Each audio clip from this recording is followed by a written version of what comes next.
Spartiate, bien. On enchaîne hein, sur la mini-série. Alors, hier, j'ai fait un point sur les crypto-paiements. Bitcoin, voilà, le Dash, Litecoin, Dogecoin, tout ça. Aujourd'hui, on va parler des blockchains Layer 1. Donc, les plateformes de smart contract. Les plateformes qui vont accueillir, les blockchains qui vont accueillir les services sur leur réseau. Donc, il y en a une pléthore. Hein. Ici, vous en voyez quelques-uns. D'ailleurs, plus de chaîne, là, il faudrait que je le note, ça. Faudrait que je le note aussi. On va aller voir ça après. Donc, les blockchains Layer 1, vous les connaissez. Donc, les plateformes de smart contract qui est arrivé après le Bitcoin. Donc, on a eu Ethereum qui a été créé et l'avènement des smart contracts.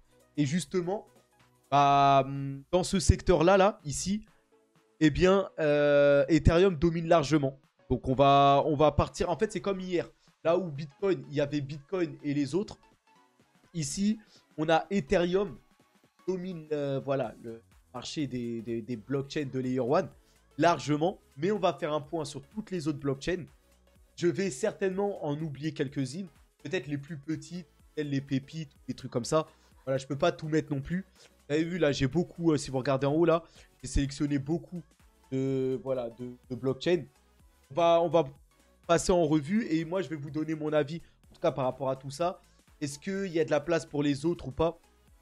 Donc voilà, Ethereum, ça vaut 222 milliards. Donc c'est quand même, quand on regarde, regardez, on va aller voir les poursuivants. Si on met à côté, on est juste derrière ici, là, ils mettent la BNB Chain. Binance Smart Chain, ça vaut 36 milliards. Donc vous voyez déjà le fossé, là, ici, là, entre Ethereum et BNB, là, ici. Vous voyez? Donc, ensuite, vous avez voilà, les autres blockchains par capitalisation, Cardano, Solana. On va faire un tour sur tout ça. Il y a des cryptos là que je ne considère pas comme plateforme de smart contract. Bitcoin Cash, je le mettrais plutôt dans les paiements. Voilà. Chiliz aussi, c'est le sport. XDC Network, c'est plutôt les transferts de fonds. Enfin, c'est avec Ripple. Donc, voilà, même Radix. C'est quand même des réseaux uniques, mais je ne les mettrai pas dedans. Donc, on va voir. Je vais prendre les plus intéressantes et vous allez me dire. Donc, Ethereum, largement le grand leader. Hein. Ça, il n'y a pas de doute là-dessus. Ethereum est assez, on va dire, validé de tous. Quand on parle de crypto, de blockchain, on pense à Bitcoin et Ethereum. C'est d'abord Bitcoin, ensuite Ethereum. Mais les deux, on va dire, sont à part. En fait, c'est les seuls, voilà, qui... Voilà, on peut dire que les deux mangent à leur table et il y a les autres. On peut inclure aussi un peu Ripple. Voilà, mais sinon, c'est vraiment... Ethereum est vraiment très connu et vraiment s'impose. Et pourquoi s'impose? Regardez, là, sur la DeFi, quand on regarde les classements des chaînes, regardez Ethereum. En termes de TVL, c'est 25 milliards. Très loin devant son deuxième concurrent, Tron. Donc Tron, on va revenir sur Tron aussi. Et regardez, 25 milliards. Ensuite, Tron, deuxième, 5 milliards. Et ensuite, Binance Smart Chain, 3. Ensuite, les Layer 2 d'Ethereum, 2 milliards, tout ça. Donc, Ethereum, dans ce qui est la DeFi, la finance décentralisée, domine largement les débats. Il n'y a pas que là-dessus. Puisque Ethereum, même sur CryptoSlam, donc les classements là pour les NFT, on voit que la chaîne Ethereum, le réseau Ethereum, a toujours dominé et est loin devant. Hein. Quand on regarde les sales, tout ça, 18 millions là, c'est loin devant Bitcoin, 6 millions et ensuite Solana. Voilà. Bon, Bitcoin, c'est largement introduit à la deuxième place. Avant, c'était Ethereum et Solana, les deux grands dominants dans les NFT. Bitcoin avec les ordinals, Ordino, je sais pas. Enfin, en fait, Bitcoin s'est imposé et imposé, voilà, avec les ordinals, sa place de numéro 2. Mais là, on se concentre sur les plateformes de smart contract et Ethereum domine complètement en DeFi et en NFT. Et vous verrez que, de toute façon, tous les autres, enfin, les projets qui sont dans le gaming, les projets comme Illuvium, enfin, les projets dans le Metaverse, Mana Decentraland, Sandbox, sont tous sur le réseau Ethereum. Donc, en dehors même des NFT de la DeFi, si on inclut le gaming, le Metaverse et les choses comme ça, Ethereum domine largement. Et pour moi, je vais déjà vous dire, pour moi, Ethereum a déjà quasiment dominé à gagner la guerre des Layer 1. Donc là, c'est une vidéo spéciale Layer 1. On va aller voir les autres. Mais Ethereum, c'est quasiment fait. Maintenant, même, on se pose même la question, enfin, même les Layer 2 d'Ethereum, Polygon, Arbitrum, Optimism, sont en train de faire mieux, en tout cas, que même la plupart des blockchains Layer 1, les réseaux de couches, en fait, on va dire. Mais, donc, on va quand même aller s'étaler. Donc, vous voyez que Ethereum domine sur les NFT. Vous avez des dérivés d'Ethereum. Hein. On va commencer par ça. Ethereum classique. Donc, Ethereum, avant de devenir, de passer en proof of stake, le consensus, l'algorithme pour gérer les transactions, tout ça, Ethereum était en proof of work. Et l'ancien Ethereum était l'Ethereum classique. Donc ça, c'est l'Ethereum version proof of work. Aujourd'hui, quelle est cette crypto qui est devenue Ethereum classique? Eh bien, Ethereum classique est bien dans l'ombre. En fait, on attend de voir si Ethereum sera considéré comme une securities. Peut-être que Ethereum classique va venir s'imposer. Enfin, ça build toujours dessus, hein, sur Ethereum classique. Mais aujourd'hui, ni les instituts, la plupart des spéculateurs ou des choses comme ça s'intéressent vraiment à Ethereum classique. Donc regardez le volume d'Ethereum, 112 millions. Bon, c'est quand même correct, quand même, hein, pour une blockchain de niveau 1. Mais quand on regarde Ethereum, le vrai Ethereum, celui qui est en proof of stake maintenant, c'est 4 milliards de volume. Donc c'est largement, de toute façon, c'est largement au-dessus de toutes les blockchains. Et dans Ethereum classique, bon, ça reste correct quand même, 112 millions. Ça veut dire qu'il y a du volume dessus, mais quand même, c'est largement en dessous. Et aujourd'hui, là, on dirige, au vu de ce que le futur nous montre, il n'y a pas vraiment de débat à savoir si on va conserver la version en proof of stake, la nouvelle version d'Ethereum, l'ancienne version en proof of work ou des choses comme ça.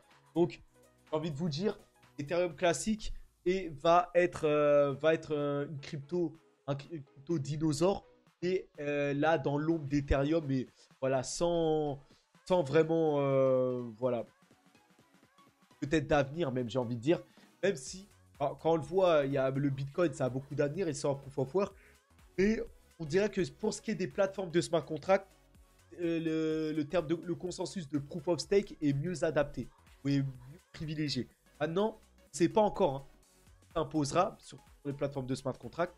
Est-ce que c'est blockchain sera un proof of work? Il y en a, hein, il y a des beaux outsiders là. Cadena, Caspa, on va aller dessus. Et c'est là, de ce que je vois, Ethereum semble parti pour bien dominer avec ses layers 2 et il est en proof of stake. Celui-là, Ethereum classique, j'ai l'impression qu'il va être aux oubliettes. Mais bon, on verra. Après, vous avez Ethereum classique, mais vous avez le fork juste avant Ethereum passe en proof of work. Passe en proof of stake, c'était le code juste avant, c'était Ethereum proof of work. Donc ça, c'est la version juste avant qu'Ethereum passe définitivement en proof of stake. Et ça, bah, c'est un peu la version la plus moderne d'Ethereum proof of work. Donc, il porte bien son nom, hein, Ethereum proof of work. La blockchain Ethereum originale, alimentée par la preuve de travail.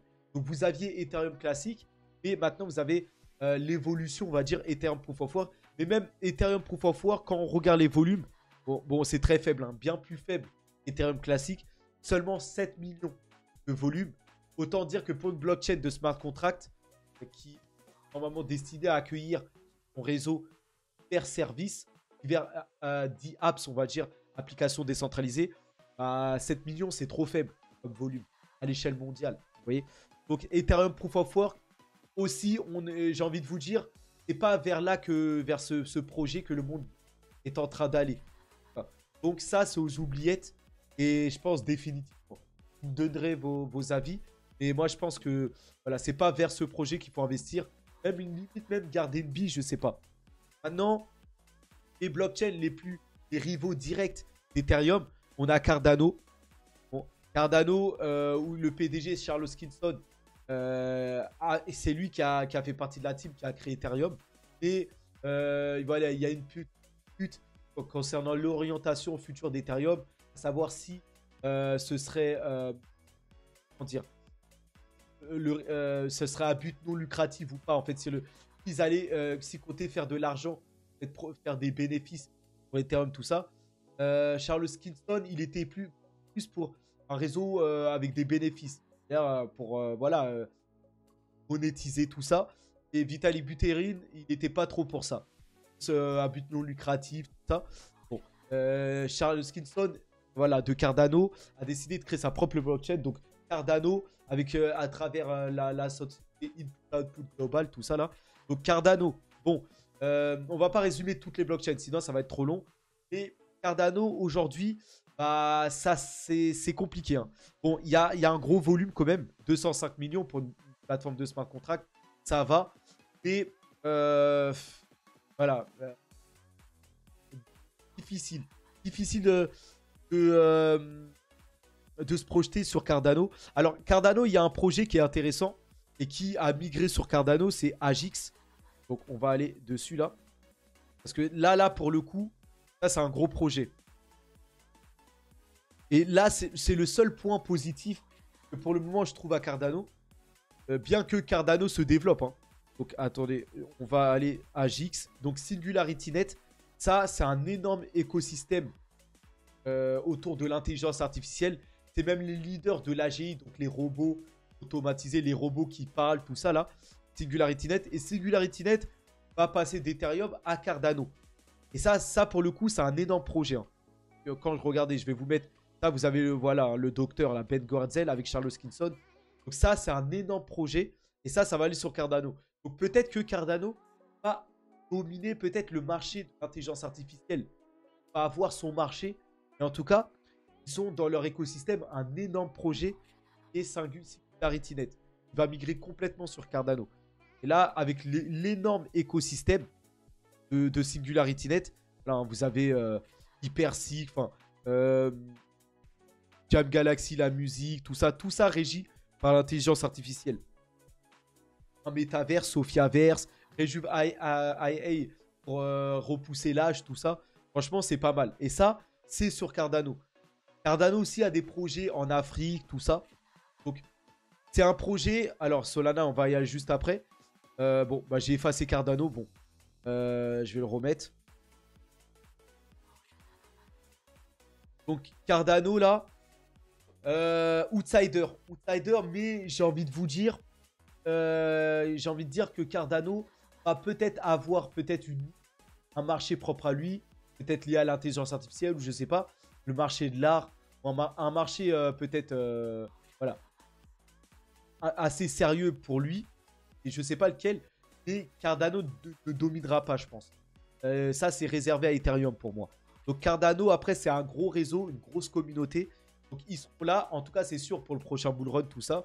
Il n'y a pas voilà, à douter là-dessus, mais je ne sais pas, je pense pas que Cardano sera le grand leader. Ethereum est trop loin pour moi, et Cardano ne domine pas vraiment nulle part. Pour la DeFi, pour les NFT, ils sont à peu près nulle part. Donc petit à petit, et voilà, ils sont très lents aussi dans le développement, tout ça là. Et à la vitesse là où les layers 2 d'Ethereum et tout évolue, je sais pas. Je sais pas trop Cardano, je sais pas quoi en penser. Moi perso, j'investis pas dessus. Moi je suis sur Ethereum et les layers 2 d'Ethereum perso. Et aussi, j'ai un peu de Solana. Un tout petit peu parce que Solana, je le place comme un projet plus prometteur que Cardano. Pour le coup, Solana, c'est la blockchain qui a rivalisé avec Ethereum. Toute blockchain confondue. Parce que Solana a marqué une différence. Et jusqu'à aujourd'hui, c'est l'une des blockchains les plus rapides, en fait, en termes d'évolutivité et avec des frais super bas. Ça leur a permis de largement dominer à un moment les NFT, tout ça. Maintenant, Ethereum domine largement. Et Solana, contrairement à Cardano qui est là, qui copie, qui prend essaye de, voilà, accaparer des projets, de voler des projets. Solana, eux, ils innovent. Vous voyez? Et donc, ils ont même sorti un téléphone, Saga, tout ça. Ils ont beaucoup de projets, d'énormes projets, hein. Là, pour le coup, voilà, c'est des projets quand même. On va aller, hein, de toute façon. Qu'est-ce que vous avez? Vous avez déjà dans le gaming, Star Atlas, par exemple. Donc vous avez Star Atlas. Ça, c'est un énorme jeu triple A qui va aller sur Solana. Vous avez le réseau Helium. Helium Crypto, là. L'énorme projet de crypto, là, Helium, de réseau télécom, bah, c'est sur Solana. Vous avez aussi Render Network. Hein. Render Network.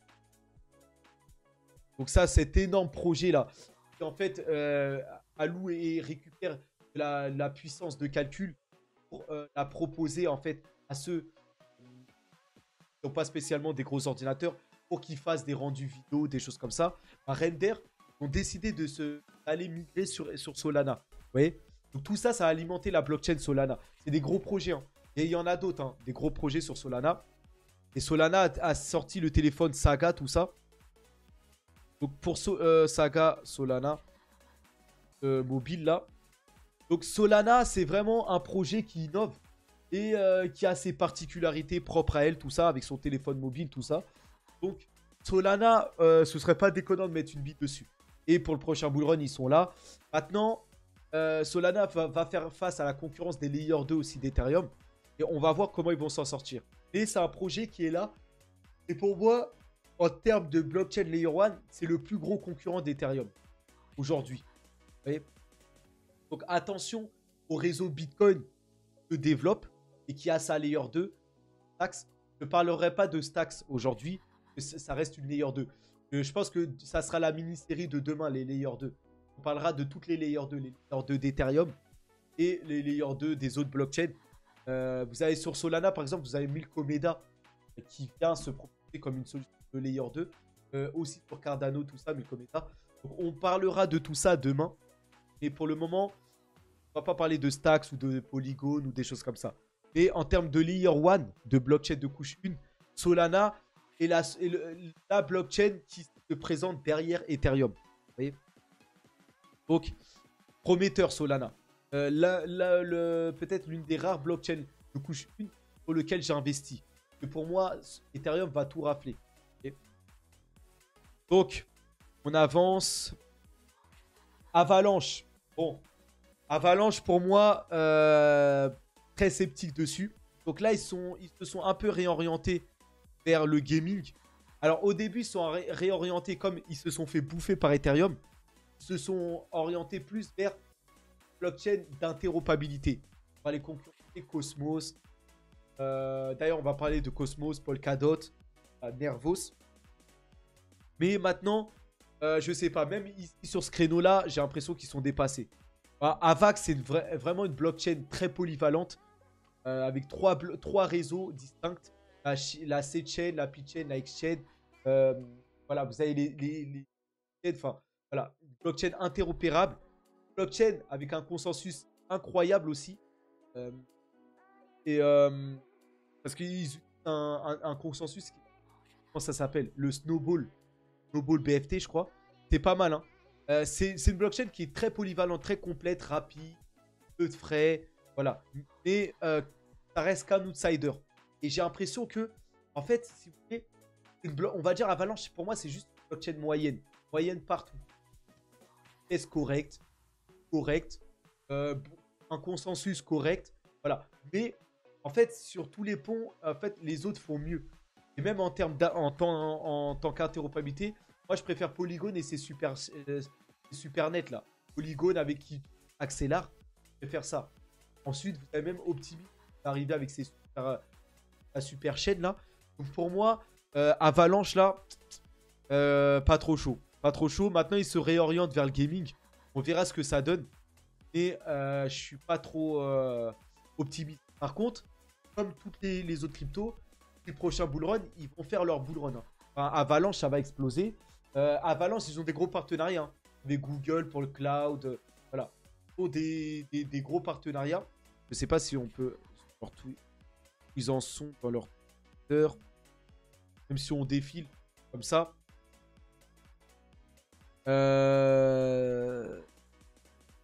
Bon, il y a des semis, des choses comme ça. Bon, je vais pas trop m'attarder dessus. En tout cas, ils ont les stablecoins sur le réseau. Un écosystème complet. Très bonne blockchain, mais assez moyenne. Moi, je trouve que Solana, c'est mieux. Ethereum, largement mieux. Donc voilà. Je ne sais pas ce que vous en pensez, mais je sais pas. Quand l'adoption va vraiment arriver sur les cryptos, là, je sais pas si... Peut-être que Avalanche, c'est comme Cardano. Ils auront peut-être leur marché. Peut-être 2-3 choses intéressantes dessus, mais je sais pas. Pour moi, la DeFi, ils l'ont perdu. Ils ont perdu le combat. Les NFT, ils ont perdu le combat. Donc je sais pas. Je sais pas à quoi va servir Avalanche. Peut-être le gaming. On va voir. Faut qu'ils creusent dessus, on verra. Donc j'avance. Polkadot. Polkadot, pour moi, c'est trop complexe. Les parachains, les trucs comme ça, l'entrée, voilà. Énorme écosystème avec des gros projets à l'intérieur. Astar, Moonbeam, voilà. C'est énorme, énorme. Enfin, si Polkadot, en fait, Polkadot, c'est un vrai rival d'Ethereum. Mais si, en fait, c'est soit Polkadot impose sa vision, soit c'est Ethereum qui va l'imposer. Et moi, perso, j'ai l'impression que c'est Ethereum qui impose sa vision et qu'on se dirige vers une domination d'Ethereum. Et dans un monde peut-être futur, il se pourrait que Polkadot soit la solution. Le réseau parfait, tellement interopérable qui connecte les blockchains, des choses comme ça. Mais à ce jour, voilà, j'y crois pas trop. Polkadot et le volume me parle pour moi 77 000. En Ethereum, on a 4 milliards. Les autres blockchains, assez voilà, voilà, rival de 100 millions. Enfin, je vais regarder Solana par exemple. Solana, on était à combien de volume? Voilà, Solana quand même, c'est 720 millions. Vous voyez? Et regardez Polkadot, 77 millions. 79, 80 millions. Rien du tout. Moi, Polkadot, perso, pas ma cam. Et même en termes d'interopérabilité, je trouve que c'est déjà assez vieux. Le système là par rapport aux les bridges, même déjà les parachains là, j'aime pas trop ce système là. Après, vous bloquez vos trucs pendant 2 ans ou je sais pas combien. Moi, l'écosystème Polkadot, malgré que ça soit Gavin derrière, le génie des génies là, c'est pas pour moi. Donc après, dites-moi, parce que je sais qu'il y en a qui adorent l'écosystème Polkadot, mais je sais pas, le langage Substrate, pas trop utilisé. J'ai l'impression que les autres, comme Rust, même Solidity, ont une meilleure réputation. Enfin, je sais pas. Mais après, Polkadot, comme Cardano, comme Solana, comme Avalanche, va exploser dans le prochain bull run. Mais après, je sais pas comment ils vont faire pour s'imposer. Avec Ethereum, tout ça, à voir. Donc, bon, comme vous le voyez, plus j'avance dans les blockchains, je descends en gamme. Après, dans la liste là, il y a des bonnes surprises, je trouve. Des surprises qui pourraient même pour moi faire mieux qu'Ethereum. Mais vous me direz. Alors là, on est à combien? On est déjà à 23 minutes. Ça, je pense que ça va être une grosse vidéo de peut-être 50, voire plus. 50 minutes, voire 1 heure. Donc, Cosmos. Là, pour le coup, là, c'est un des réseaux, une des blockchains qui peut être là dans le futur et qui est largement, en fait, qui a une grosse communauté et qui est largement validée. En fait, Cosmos, la force de Cosmos, c'est leur kit de développement. Sur ce réseau-là, grâce au kit cette blockchain permet de créer d'autres réseaux blockchain. Et en fait, ils ont un kit de développement qui est hyper simple. Et je crois le meilleur possible en fait, même pour créer des blockchains, des choses comme ça. Et d'ailleurs, vous avez des gros réseaux comme la Binance Smart Chain. On va justement revenir sur BNB juste après là, c'est le prochain. Donc Cosmos et leur kit de développement assez validé.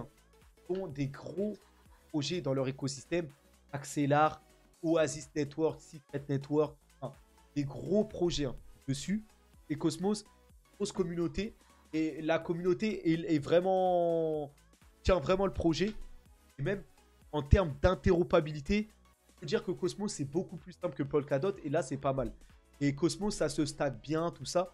Il y a même une mise à jour parce que Cosmos, malgré que son écosystème tourne bien, en fait, les blockchains qui la composent sont indépendantes du réseau Cosmos. Cosmos sert même la crypto Atom progresse juste parce que il y a quelques blockchains qui utilisent, mais il n'y a pas encore énormément de valeur pour le token Atom. Et la mise à jour qui arrive va permettre en fait, à Atom d'être bien plus explosé avec tous les blockchains qui le composent. Et en fait, bah, le fait que Binance soit dans son écosystème, Chronos, la blockchain de crypto.com, soit utilise Cosmos, tout ça, le Cosmos SDK, eh bien, ça va vraiment alimenter pour le coup le réseau Atom. Et regardez le volume aussi, c'est encore plus faible que Polkadot. Donc, toutes ces blockchains là, interopérables, je sais même, j'y crois pas trop, moi, perso. Mais par contre, Cosmos est bien plus connu et réputé que Polkadot. Après, moi, dans les solutions d'interopérabilité, le projet que je préfère, c'est Axelar. Une sorte d'API, là, va connecter les réseaux directement. Un logiciel, une API, là. Donc, moi, pour moi, ça, c'est la, on va dire, le produit le plus moderne pour la blockchain. Donc, voilà, Cosmos, off. Et moi, perso, j'investis pas dessus. Mais, par contre, de toute façon, quasiment tout le monde possède du Atom. Au moins en stacking, au moins, voilà. Et Atom, je pense que ça va faire son x15 ou x20 prochain bull run. Ça, c'est sûr.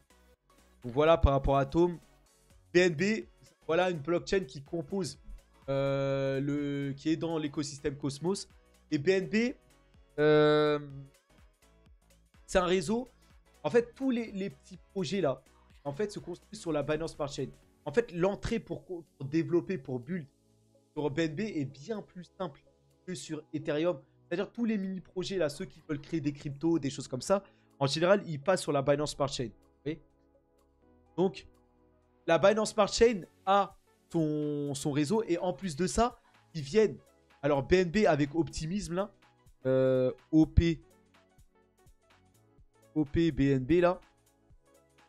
Vous voyez que, en fait, la Binance Smart Chain vient d'intégrer la super chain sur le réseau Optimism. Donc, en fait, Binance Smart Chain va, comme s'il va migrer au layer 2 d'Ethereum, comme Coinbase l'a fait avec son réseau Base. Et là, je pense que ça peut apporter beaucoup de valeur. Et c'est pour ça que le token BNB, en plus de tout, pour le coup, là, c'est pas comme le token BNB, là. Là, c'est pas comme le token Atom. Le token BNB, là, vraiment, il rassemble tout ce que Binance fait. Donc, le stablecoin de Binance, bon, qui est mort, là, on va pas en parler. Mais je veux dire, bah, le SEX, enfin, l'exchange centralisé Binance, bah, ça alimente le BNB. En fait, tous les produits de Binance bah, alimentent le token BNB. Et surtout, la Binance Smart Chain. Okay, la Binance Smart Chain, c'est un réseau qui se développe petit à petit. Et troisième dans l'écosystème DeFi. Donc, c'est un bon réseau, assez utilisé aussi, avec énormément de projets, des centaines de projets dedans. Voilà. Et là, il migre sur Optimism. Donc, il y a du potentiel au BNB. Et c'est un réseau que je vois même plus tard. Donc, on verra. Moi, après, je n'investis pas trop dessus. Parce que c'est une blockchain. Enfin, c'est un réseau extrêmement centralisé. Pas beaucoup de validateurs. En fait, bah, ceux qui gèrent la BNB, c'est les gars derrière Binance, en fait. En fait, très, très centralisé. Mais bon, après, c'est pas aussi en termes de technologie, d'évolutivité, c'est pas le réseau le plus rapide. Les coûts sont faibles, mais voilà, c'est pas le meilleur réseau, on va dire. Mais une blockchain qui est assez utilisée, tout ça.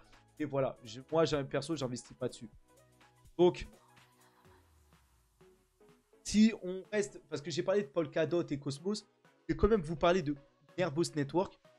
Donc, Nervos Network, un projet d'interopérabilité avec une conception unique. Pour Nervos, vous construisez... En fait, ils ont un passeport universel. Vous construisez une fois. Et en fait, la DApps en fait, fonctionne avec toutes les autres normes, on va dire. Mais il faut développer sur Nervos. Une fois que vous... Et Nervos, en fait, s'occupe d'être un peu un système nerveux. Va aller se connecter... comment dire, faire le lien avec tous les autres réseaux. Et pour que ensuite les DApps, l'application décentralisée Nervos, il faut construire sur Nervos en fait. Et ensuite, elles sont compatibles avec toutes les autres chaînes. Vous voyez. Mais par contre, le problème, c'est que ça doit partir de Nervos Network. C'est là où je préfère les solutions comme Axelar qui connectent tous directement. Plutôt que de construire sur Nervos. En plus, ils ont un langage qui n'est pas très réputé, tout ça. Et Nervos, bon, il y a des petits, des choses bizarres qui se passent autour du système. C'est pas encore, c'est un scam vraiment. Enfin, Par contre, c'est un projet chinois. Donc, Nervos peut retrouver un second, vu que la Chine, voilà, devient un hub crypto, devient de plus en plus de la place. Un projet chinois de base. Et Nervos n'est pas encore approuvé en Chine. Il n'y a que Confluent Network qui a eu le statut réglementaire en Chine. Donc on verra. Mais moi, Nervos, j'apprécie l'idée. L'idée était belle. Et pour moi, c'est pas la solution. Donc, Nervos, le système nerveux des blockchains, pas pour moi. Voilà. Tron. Donc Tron Network, là pour le coup, c'est un gros outsider. Tron, derrière, c'est un milliardaire, Justin Sun. Un gars très malin, très malin qui surfe sur les hype, récupère toutes les bonnes idées, tout ça. Et là, Tron, qui à la base est une blockchain chinoise, est en train de renaître de ses cendres. En plus, je rappelle que Tron est deuxième en termes de DeFi, derrière le roi Ethereum. Donc ça montre vraiment qu'il y a Ethereum et le reste. Mais Tron est deuxième. Et Tron se développe beaucoup là en Asie du Sud-Est, tout ça.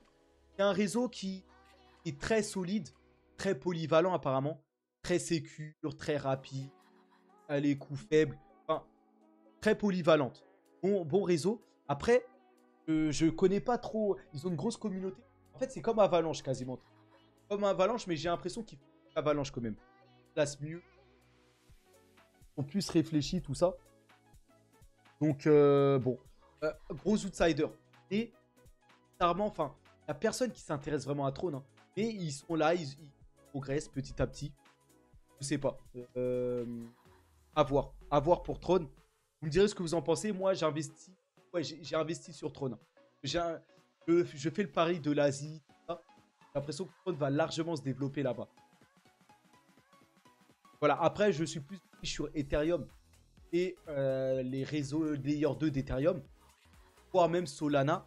Et quand même, Tron, je suis obligé de laisser un billet dessus parce que c'est un réseau qui est là et qui apporte beaucoup de valeur. Très utile.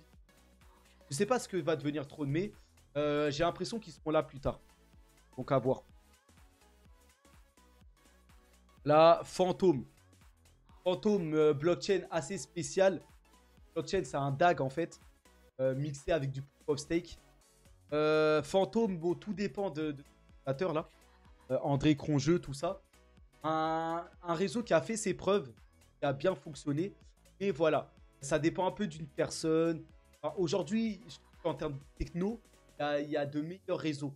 Enfin, Phantom, c'est un très bonne blockchain, très rapide, finalité très faible. Et voilà, bon réseau, mais EVM compatible en plus.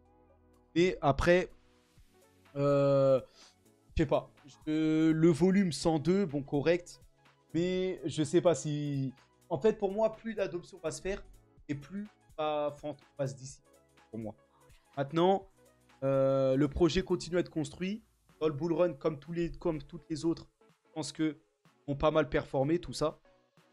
Mais je sais pas, j'investirai pas dessus.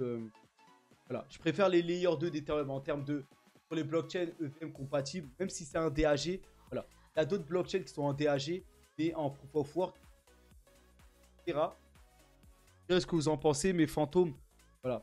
C'est DAG là. J'attends, je les surveille quand même. Et j'investis pas dessus. Pas trop confiance. Multiverix. Multiverix, très fort en marketing. Mais après, apparemment, hein, dans les faits, c'est de la merde. Ça veut dire que leur langage de smart contract, les codes derrière, c'est pas très qualitatif. Apparemment, hein, d'après les codeurs, les choses comme ça. Maintenant, ils sont très forts dans le marketing. Ending, tout ça. Ils voient leur site. Hein. En plus, ils ont renommé ça. C'était Elrond. Maintenant, c'est RX. Tokenomics très intéressante. Quelques millions de tokens. Maintenant, eux, ils s'orientent plus vers le métaverse, le gaming, tout ça. À voir. Ils sont très présents, surtout en Europe, tout ça. Mais j'ai pas du tout confiance en ce moment. Enfin, je le sens pas trop. Par contre, ils travaillent, mais je sais pas. Pour moi, c'est juste de l'effet waouh, ce projet. Beaucoup de marketing, tout ça. Et dans le concret, je sais pas. Pas trop confiant. Après, ils ont des gros projets. Hein. Racheter Utrust, là, la passerelle de paiement, tout ça. À voir. Moi, mais pour moi, perso, malgré que la tokenomics soit intéressante, je n'investis pas dessus. Après, Elrond, ils ont une forte communauté. Hein. Les crypto futurs et toute la bande là. Et surtout les jeunes là qui sont à fond sur là. À voir. Hein. Il y a des fanatiques. Hein. Voilà. Faut voir. Mais moi, c'est pas trop ma tasse de thé. Donc, à voir le volume. Millions. Pas faible. Hein. Non. Franchement, c'est pas pour moi, Elrond. Elrond, Multivers X. Nier. Nier, pareil. Hein. Nier, c'est pour moi l'un des plus gros copier-coller d'Ethereum. C'est fait par des étudiants de l'université aux États-Unis. Là, maintenant, ils prennent un virage vers l'intelligence artificielle. Et Nier, c'est que du recopier. Avec Aurora, là, leur réseau même compatible. Moi, Nier, c'est pas du tout ma tasse. Enfin, ils font que de copier. Que de copier. Il n'y a pas d'apport de valeur.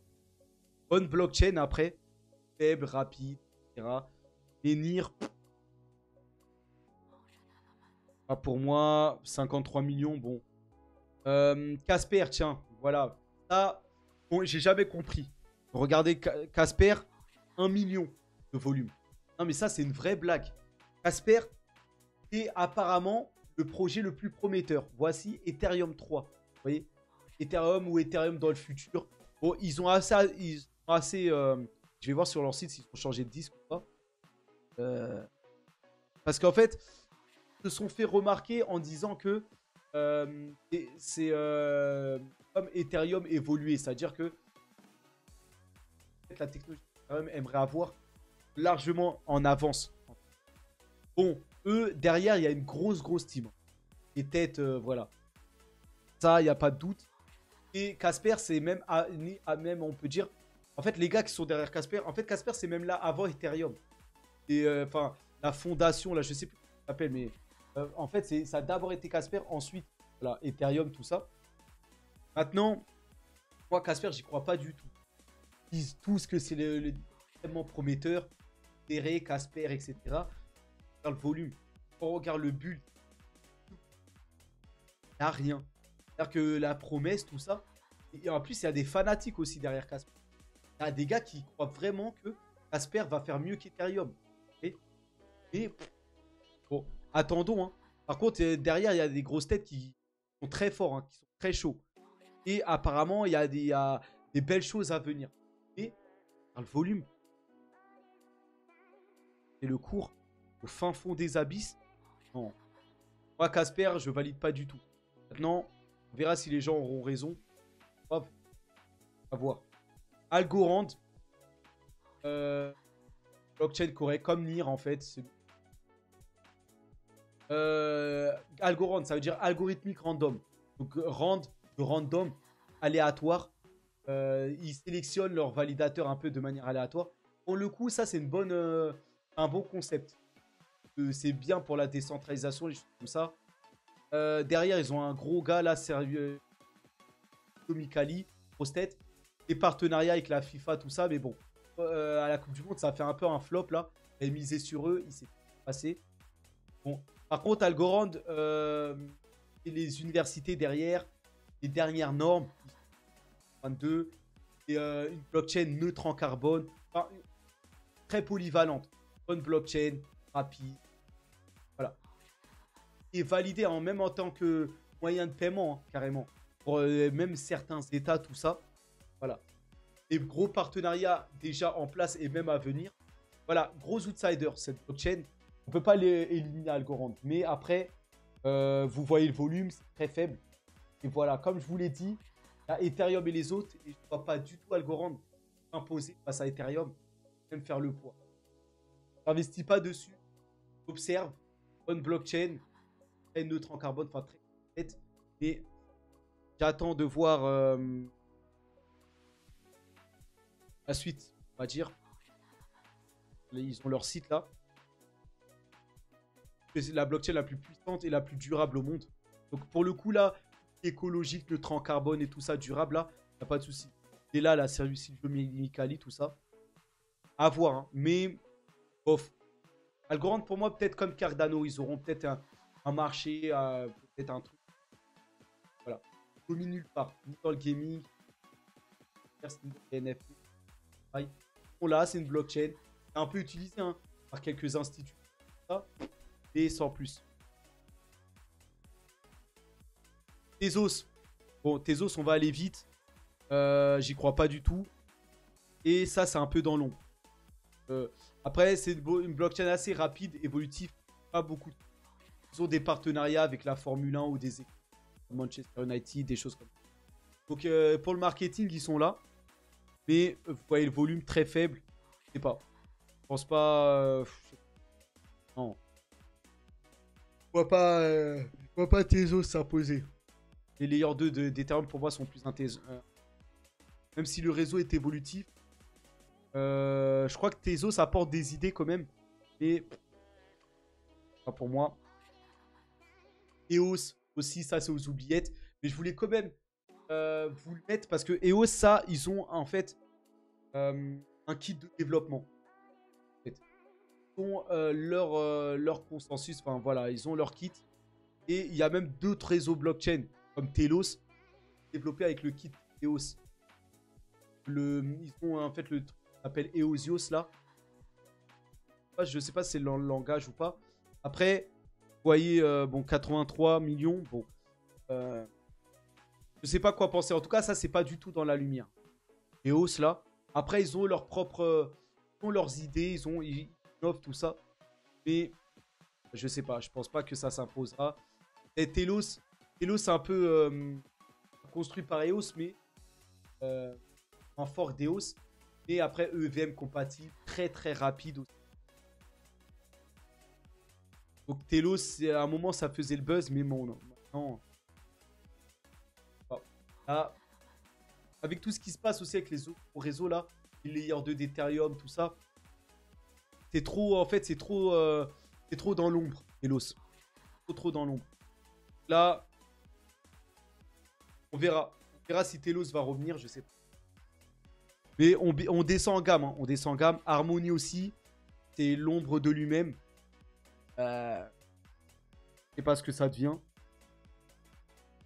Donc on va pas trop s'attarder dessus. Hein. Ça sert à rien. Mais Harmony, perso, j'y crois pas trop. Donc je passe. Hein. Là, ça va aller très vite. Hein. Je vais vous passer la fin. Velas aussi. Donc Velas, c'est un copier de Solana avec une sauce d'intelligence artificielle. Vous voyez. Donc là, maintenant, je sais pas ce qu'ils sont devenus. Voilà, ils sont EVM compatibles. Et en plus, en fait, c'est comme Solana EVM compatible. Avec un peu d'intelligence artificielle. Outsider, mais bon, c'est pas du tout remarqué. Oh là là, le volume. 305 000. En fait, il se passe rien, c'est simple. Il n'y a personne sur le réseau. Limite, je crois que le projet est mort. Donc, on va même pas s'attarder. Mina, la particularité, la blockchain la plus légère. En fait, toutes les blockchains, en fait, c'est des programmes informatiques. Les télécharger. Plus il y a des transactions et plus on rajoute des blocs, des gigas à ce programme informatique. Et bah, Mina, eux, c'est en fait, c'est la blockchain la plus légère au monde. En fait, c'est des kilos et Mina.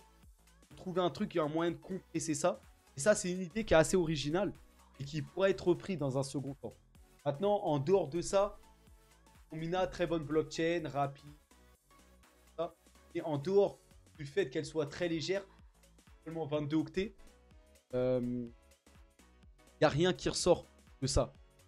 Après, ils sont en mode ZK, tout ça. Donc, ils ont les dernières technologies aussi. Donc, Mina, c'est un outsider. Un outsider à surveiller de très très près. Le volume, 5 000, 6 millions. Bon, c'est faible. Et surveiller Mina de très près. Hein. Faites-le.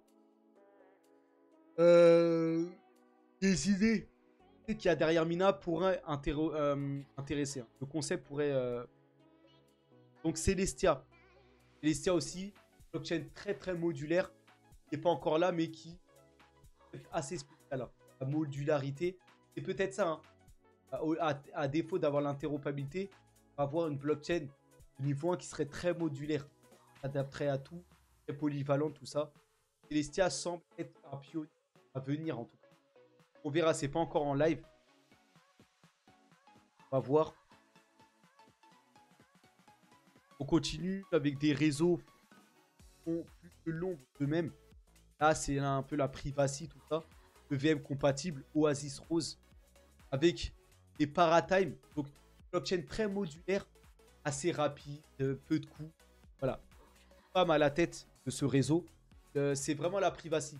Il y a des idées, je pense, à tirer des paratime, enfin, concept d'Oasis. Maintenant, Oasis, pas du tout. En fait, pas du tout validé. Enfin, 8 millions de volume, c'est rien du tout. Il n'y a personne qui est vraiment sur ce. Voilà. Pareil pour Secret Network, le cousin, on va dire, d'Oasis. 2 millions, encore plus faible comme transaction. Là, ça va encore plus loin dans la privacy. Ils ont même Monero comme monnaie native pour le réseau, tout ça. Là, c'est vraiment c'est poussé à fond, là, la privacy. Donc, Secret, c'est vraiment axé vraiment encore plus sur la confidentialité. Et il n'y a plus personne sur ces réseaux. Là, en ce moment, il ne se passe plus rien.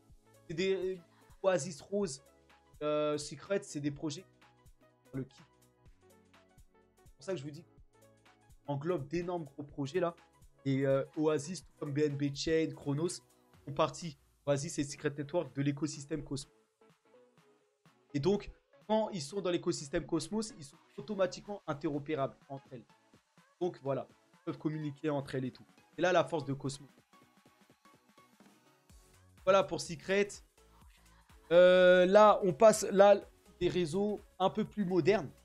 Là, avec Aptos en tête. Donc Aptos et Sui, hein, les frères, on va dire, qui ont ramené un nouveau langage basé sur le Rust, qu'on appelle Move. Et là, ce langage est assez qualitatif, on va dire. Beaucoup de promesses. Après, Aptos, ils ont encore une autre promesse, là, leur technique de paralysation, là. Et apparemment, une très très bonne technologie. Et vraiment, Aptos, là, on l'appelle le Solana Killer. Et pour le coup, c'est comme Solana, mais en plus rapide, avec des coûts plus faibles. Et pour le coup, lui, ça bug pas. En fait, Aptos, l'infrastructure, peut-être que il y a un bug dans l'écosystème d'Aptos, pas l'ensemble de la chaîne comme Solana. Là, c'est l'un des problèmes. Et malgré tout ça, Aptos, beaucoup de promesses, des licences et tout ça qui viennent. De manière générale, d'après les développeurs, bon, c'est très bien, mais ça vaut pas encore Ethereum et c'est les cordes. Donc, Aptos, bon, Solana Killer, mais même, j'ai l'impression que même Solana a plus de chances d'être là demain que Aptos. Malgré soit plus rapide, le fait né plus tard, hein, né après Solana. Très bon langage, ça, et à voir. Donc, vous avez Sui aussi, c'est la même qu'Aptos, même langage, Move. Très bon langage de programmation, très rapide. Apparemment, Sui, c'est du DAG, je crois. C'est pas trop. Et Sui, c'est comme Aptos, c'est les équipes de Facebook Meta, avec une autre idée, un autre concept basé sur le DAG, je crois. C'est pas trop, mais très rapide. Et Sui, pour le coup, vient d'être listé. Hein, et né après Aptos, c'est arrivé. Connaître des rallyes, on va dire, rattraper un peu tard. Mais Sui et Aptos, c'est vraiment des outsiders. Des blockchains très modernes. Hein, en fait, c'est les blockchains de nouvelle génération. La nouvelle génération de Layer One qui arrive. Maintenant, bon, des nouveaux, ils arrivent avec des idées. Un move. Maintenant, il faut qu'ils fassent leurs preuves. Et comme je vous l'ai dit, le chemin continue et on a l'impression, hein, le chemin qu'on dirige vraiment vers une domination d'Ethereum et de ces Layer 2 qui prennent la place. Donc, la place veut dire même la place à Aptos. On va voir. Aptos et Sui vont tirer leur épingle du jeu. Alors, parce qu'ils sont nouveaux, vous voyez. Donc, on verra. Sui, 40 millions. Bon, il n'y a pas grand-chose. Internet Computer. Donc, à la base, ça, c'est le projet qui peut le plus prometteur de tous. Là, Internet Computer, eux, c'est simple, ils veulent décentraliser Internet. Là, il y avait la décentralisation, la monnaie avec Bitcoin, eux, ils veulent décentraliser Internet tout en complet. Et dans leur gigantesque écosystème, ils veulent intégrer toutes les blockchains. Donc, en termes d'ambition, c'est le plus d'ambition. Voilà. Mais c'est quelque chose... Vous voyez, bon, la page, elle plante. C'est quelque chose d'extrêmement complexe à faire. Donc ils sont en phase de année maintenant là. Attends cette promesse, mais j'ai l'impression que ça va pas le faire. J'ai l'impression que ça va flopper à un moment. Il y a des grosses têtes derrière. Mais pour le moment, il faut pas du tout aller sur ce projet. Il faut attendre de voir si un jour ils arrivent à mettre leurs promesses à exécuter. Eux, ils incorporent le Bitcoin natif, Ethereum natif, tout ça, dans leur écosystème. Ils veulent tout avaler. En fait, ils veulent décentraliser le traitement. Tout ça. Ça se construit très vite sur une.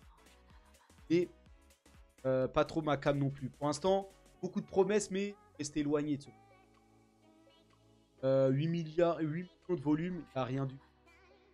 Cadena, haute promesse, seulement 2 millions, il n'y a rien qui se passe sur Cadena. C'est du sorte de sharding DAG, Cadena, avec le proof of work. Et là, en fait, on a une layer 2 là, où en fait, ils utilisent une technologie qui s'appelle le chaîne web. En fait, c'est des chaînes de plusieurs blockchains tracées. Plusieurs chaînes, plusieurs blockchains en fait, là, qui se connectent de façon tracée et qui, voilà, permettent d'augmenter l'évolution à 480 000 transactions par seconde. Donc, la promesse est forte. Hein. La finalité de transaction, elle est longue, un peu plus longue par rapport à ce qui se fait. Et Cadena, c'est vraiment très prometteur, mais j'ai l'impression que leur technologie est trop complexe et c'est pas adapté à l'adoption massive. Par contre, Kaspa, là c'est très prometteur, beaucoup plus simple à comprendre. Kaspa, et à la sécurité, et en plus, à une dernière technologie. Là, ça aussi, c'est DAG et avec du proof of work. Peut-être c'est ça. Quand on regarde dans les faits, il faudrait que ça soit le meilleur combo. Le DAG, c'est une technologie au-dessus de la blockchain. En fait, ça sélectionne directement les nœuds. En termes d'évolutivité, le DAG, c'est par rapport à la blockchain. Ça permet d'évoluer, ça permet d'aller très vite. En plus de ça, ils sont en concentration of work. Sécuriser les personnages basiques. Le combo est génial, passe pas. Et ils ont en fait, ils ont ramassé Rust et écrit tout ça. Passe pas promesse. Là, pour moi, en termes de techno, hein, si je parle en termes de c'est mieux que voire même Ethereum. En termes de, parce qu'en fait, c'est extrêmement moderne. Ils utilisent les dernières technologies avancées. Donc, Kaspa investi dessus. Énorme outsider. Et en même temps, de moins de transactions, moins de paiements, comme le Bitcoin, et qui est plus rapide, avec moins de coûts hein, que le Bitcoin. Et même dans les smart contracts, les plateformes de smart contracts, Kaspa veut devenir une blockchain de layer 1. Là, c'est complètement neutre en carbone, très rapide, des frais plus bas que la plupart des blockchains. Donc, Kaspa, vraiment, il y a quelque chose à faire. Hein. Kaspa prend, ça peut aller très très vite. Ça, pour le coup, je le mets à la table Ethereum et tout ça, mais bon. Après, est-ce que l'adoption va prendre ou pas? Là, c'est la question. Donc, on avance. Édérage graph, ça aussi, c'est un autre concept très intéressant. Donc là, on est proche d'une heure de vidéo là, sur les blockchains Layer 1. Donc, édérage graph. Donc là, c'est même pas un DAG, c'est un hash graph. Le même concept. Là, ça, c'est graph en fait, qui est très évolutif. Par contre, Edera, c'est très centralisé. En fait, ils ont englobé tous les acteurs traditionnels. Si on regarde l'écosystème d'Edera, c'est les acteurs, les vieux acteurs de l'ancien monde un peu. Bon, ils ont énormément de partenariats, tout ça. C'est un hash graph, c'est, regardez, hein, EDF, Boeing, Dell, les vieux de la vieille, les vieux gourous là, les entreprises, ils utilisent un peu plus quasiment hash graph, Edera. Voilà. Blockchain très correct, neutre en carbone, pas beaucoup. Et après Edera, c'est pas trop dans la lumière, même s'ils sont très polyvalents. Je crois qu'ils ont la norme, ils ont un peu positionné partout. Et je sais pas, Edera, pas trop ma cam non plus.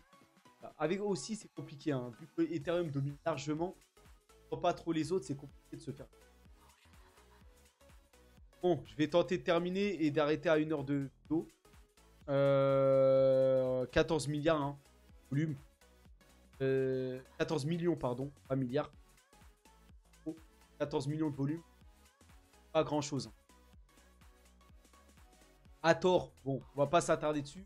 Ça fait partie des blockchains Proof of Work, DAG, comme Cadena, comme Caspa, un projet portugais, blockchain évolutif. Et dans l'ombre, beaucoup trop dans l'ombre. Trop dans l'ombre, je sais même pas si...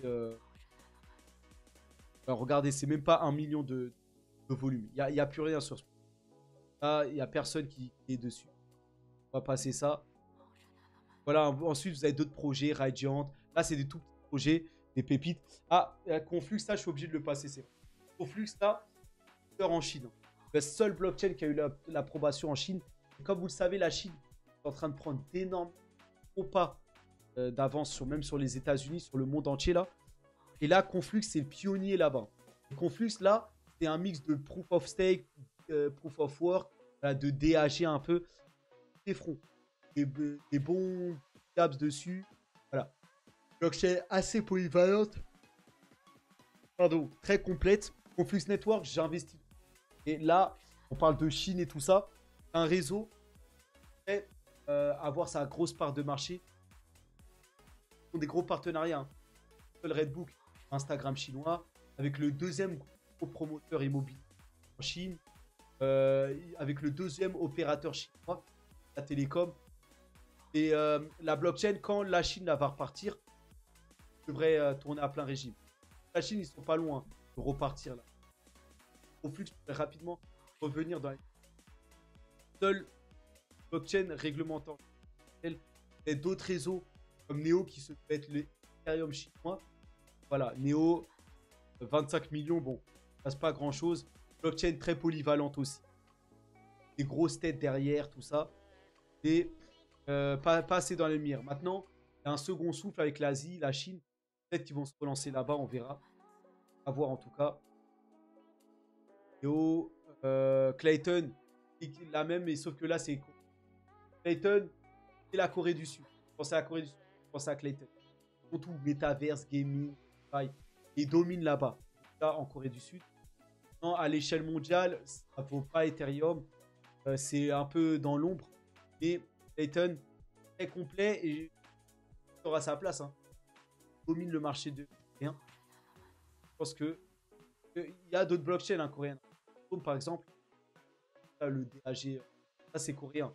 Mais Clayton a déjà eu la validation des Coréens, des jeunes, des choses. À voir en tout cas. À voir pour Clayton. Plaint, pas trop comment dire. Pour ce qui est, si on reste en Chine là, Quantum. Donc Quantum, projet assez original. En fait, c'est ça utilise le réseau du Bitcoin. En fait, c'est Ethereum sur le réseau Bitcoin. En fait, ils ont un fork de s'établir sur le réseau du Bitcoin, mais tout en étant, en proposant, faisant comme si c'était Ethereum. Ben, ça donne Quantum. Vous voyez, prennent le meilleur des deux mondes. La décentralisation et la sécurité du réseau de Bitcoin avec les smart contracts d'Ethereum. Donc c'est EVM compatible. Et ça, c'est un projet chinois. Donc Quantum, là, peut avoir un second. Bonne blockchain, très sérieuse apparemment. Donc à voir. Après, 34 millions, bon, c'est faible. Horizon, pareil. Horizon, blockchain très complète, très polyvalente. Qui utilise les dernières technologies, un ZK Snarks, tout ça. EVM compatible, chaîne latérale, tout ça. Voilà. Mais, comme je vous l'ai dit, pour moi, ça reste assez loin d'Ethereum. Malgré qu'il y a des grosses teams derrière ces projets-là, et que c'est très solide. Hein. Là, on parle pas de... C'est pas des petits. Hein. Là, Horizon, là, Quantum, des grosses têtes derrière, c'est des gros projets. Hein. Mais ça reste quand même loin d'Ethereum, malheureusement. Donc, Horizon, c'est trop dans l'ombre, à voir. 7 milliards, 7 millions, trop faible. Aleph 0, pareil. ZK Snark, les dernières technologies de ZK. Et que ça, c'est ce qui est utilisé par les layers 2, même d'Ethereum, tout ça. Même Ethereum se penche dessus. Ali croit que c'est ça le futur. Et donc, vous avez des projets déjà à zéro connaissance comme Aleph 0. On concentre vraiment sur ça. Et la privacy un peu, voilà. Donc, bonne blockchain, outsider, à voir. Mais ça, c'est un outsider qu'il faut... Non, moi, j'investis pas dessus, mais prometteur. Prometteur, on verra. Voilà, après, vous avez ton coin, la blockchain de Telegram. Telegram a son propre réseau blockchain, c'est ton coin. Et pour le coup, c'est un bon réseau, hein. Bonne blockchain, assez polyvalente aussi. Evolity. Faible et tout, mais ça concerne que Telegram. Et que l'écosystème autour de Telegram, tout ça. Pas beaucoup de valeur à apporter. Sur un marché très réduit. Et voilà, j'en ai terminé. Vous avez Zilliqa aussi. Voilà, encore un petit réseau. Il y a un gros réseau en métaverse. Enfin, dedans là. Ça s'appelle... Ah, je me souviens plus de leur... Bon, bref. En tout cas, Zilliqa, blockchain aussi polyvalent, tout ça, mais bon. Voilà. En tout cas, j'ai fait le tour. J'ai fait le tour. On est à 1 heure. Ouais, 1 heure de vidéo. Sans rester là, je vais juste faire un bilan. Il y a Ethereum et les autres. Équipe Ethereum et c'est Layer 2. Et après, vous avez le reste du marché. Cosmos, intéressant. Voilà. Les autres, c'est des outsiders. Je pense que Solana peut avoir sa place. Cardano, Polkadot, tout ça à voir. Avalanche à voir. Donc, il va falloir qu'ils se bougent. Vraiment, c'est des réseaux pour leur place. Tron, toujours là, de loin. BNB, ça sera là. Et BNB, Coinbase et tout ça. Bon. Et après, tout le reste, bah, c'est un peu dans l'ombre. Hein. Un peu dans l'ombre. En plus, quand l'adoption va arriver, parce que là, le monde va aller sur Ethereum, tout ça. Les projets-là, tout le reste, là, ça inclut Harmony, Tezos, tout ça, ont de plus en plus. On ne peut pas tout garder de toute façon. Donc voilà, hein, c'était le point sur les blockchains de Layer 1. Désolé si j'ai oublié d'autres pépites réseau blockchain de niveau. Je sais qu'il y en a plein et je sais qu'il y en a plein des pépites qui fait que je parle encore des plus petits projets. Mais bon, là j'ai fait un dessin assez normal de la situation des plateformes de stack à apporter. Demain on va parler des Layer 2. Layer 2 et le point sur tout ça. Voilà. Et après demain peut-être de la DeFi, 4 jours de NFT. On va faire un point chaque pan, chaque secteur. Et donc voilà. Voilà pour cette vidéo assez longue. Merci à tous. Hein.